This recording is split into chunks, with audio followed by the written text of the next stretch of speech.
Sebenarnya, apakah yang dimaksud kebangkitan Nusantara itu? Ini maksudnya adalah kebangkitan Indonesia yang selama ini terpuruk, tersingkirkan, kerap menjadi keset bagi bangsa lain. Sejarah asli leluhur yang sudah diburamkan oleh penjajah sehingga Indonesia kehilangan jati dirinya, yang tertidur pula selama ratusan tahun. Kini mulai bangun dari tidur panjangnya dan mulai bangkit untuk menunjukkan kepada dunia bahwa Indonesia bukanlah bangsa ecek-ecek. Nusantara atau Indonesia adalah bangsa besar yang sedang tertidur. Jika selama ini kita lupa pada jati diri kita sendiri, tanpa kita sadari, mulai dari saat inilah sebenarnya kita sedang disadarkan untuk bangun dan membuka mata dari tidur panjang. Jauh ratusan tahun lalu, ternyata leluhur Nusantara sudah mencatat tanda-tanda kebangkitan Nusantara. Apa sajakah tanda-tanda itu? Berikut ini adalah tanda-tanda kebangkitan Nusantara menurut naskah serat-serat kuno. 1. Munculnya pemimpin dari pinggiran Kali Solo. Dalam serat Mahameru kuno tertulis ramalan Sabdo Palon Nagi Janji sebagai berikut. Suatu ketika akan datang seorang pemimpin dari pinggiran Kali Solo dan bakal mampu mewujudkan impian anak cucuku. Pemimpin itu memberikan hak-hakku yang sebelumnya direbut bangsa keturunan Kurawa. Dan di tempat yang barulah seluruh dunia akan dibuat silau dengan cahaya Nusantara. Yang dimaksud dari Kali Solo itu sendiri yaitu Sungai Bengawan Solo, yang merupakan sungai atau kali terbesar dan terpanjang di Pulau Jawa. Jika kita lihat selama ini Indonesia sudah dipimpin oleh 7 orang presiden, namun hanya satu presiden yang berasal dari daerah yang pinggirnya dilewati oleh Kali Solo. Siapakah presiden ini? Ya, Pak D. Joko Widodo, yang dulu pernah menjadi wali kota Solo selama 2 periode dan kini menjadi presiden selama 2 periode. Pak D. Jokowi adalah satu-satunya dari 7 presiden yang berasal dari Solo, kota yang pinggirnya dilewati Kali Solo atau Sungai Bengawan Solo. Ini sesuai dengan isi naskah serat Mahameru kuno. 2. Ramalan serat-serat kuno. Kebangkitan Nusantara ini ternyata sudah lama diramalkan dalam karya-karya sastra kuno. Di antaranya adalah serat Jangka Sabdo Palon atau yang saat ini dikenal sebagai Sabdo Palon Nagi Janji, serat Jangka Jayabaya, serat Dharma Gandul, dan serat Mahameru kuno. Diungkapkan dalam isi serat-serat kuno tersebut, sejak runtuhnya kerajaan Majapahit, Nusantara mulai mengalami kemunduran dan mulai kehilangan jati dirinya.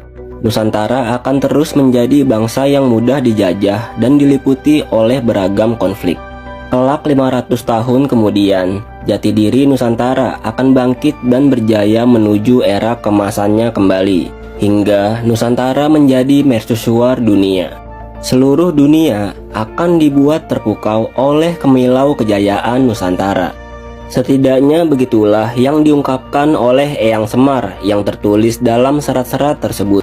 Eyang Semar merupakan sosok gaib yang sangat dihormati di tanah Jawa. Beliau telah diutus turun ke bumi untuk menjadi pamomong para kesatria.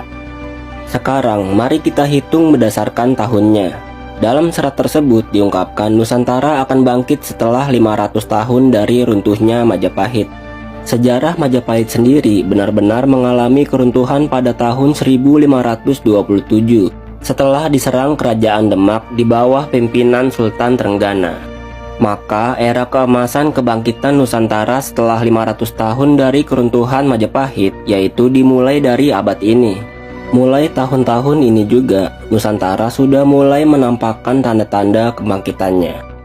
3. Berdirinya Garuda Wisnu Kencana di Pulau Dewata. Dalam serat Mahameru kuno juga disebutkan pertanda yang pas dari kejadian di Indonesia akhir-akhir ini, yaitu berdirinya Garuda Wisnu Kencana di Pulau Dewata atau Bali. Dan hal ini tertulis jelas dalam serat kuno tersebut sebagai berikut. Ingat, berdirinya Garuda Wisnu Kencana di Pulau Mahadewa akan mengawali tonggak dunia Nusantara telah lahir kembali. Pulau Mahadewa ini banyak ditafsirkan sebagai Pulau Bali, karena julukan Pulau Bali memang Pulau Dewata.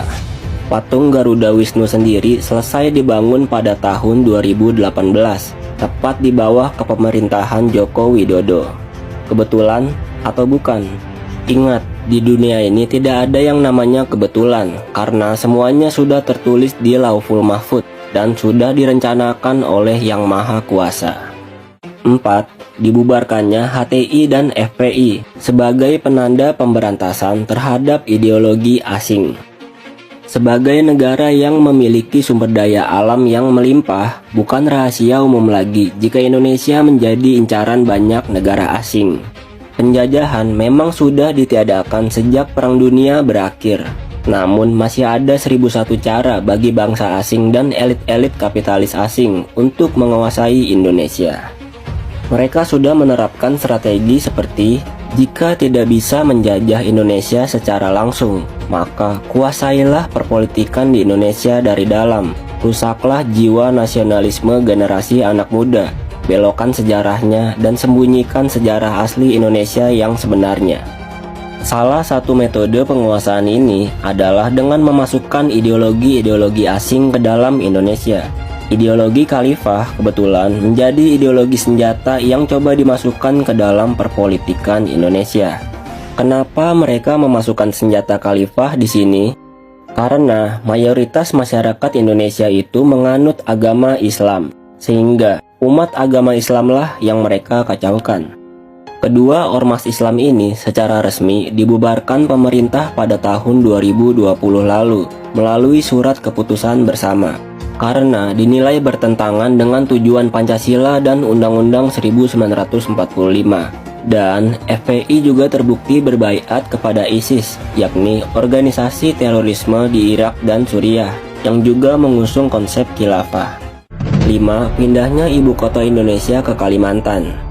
Saat ini masih banyak masyarakat Indonesia yang belum sadar atau belum tahu kalau ibu kota Indonesia bukanlah Jakarta lagi, melainkan sudah pindah ke Kalimantan dengan nama Nusantara. Pada tanggal 14 Januari 2022, Presiden Joko Widodo telah meresmikan nama Nusantara sebagai nama ibu kota Indonesia yang baru. Kota Nusantara ini terletak di Penajam Pasir Utara, Kalimantan Timur. Dari 80 nama yang terdaftar, Presiden Jokowi memilih nama Nusantara karena dianggap nama Nusantara sudah lama terkenal dan menjadi ikon di dunia internasional. Menariknya, di dalam serat kuno Mahameru, leluhur Nusantara sudah memprediksi akan adanya kejadian pemindahan ibu kota ini, dan ini akan berkaitan dengan kebangkitan Nusantara menjadi mercusuar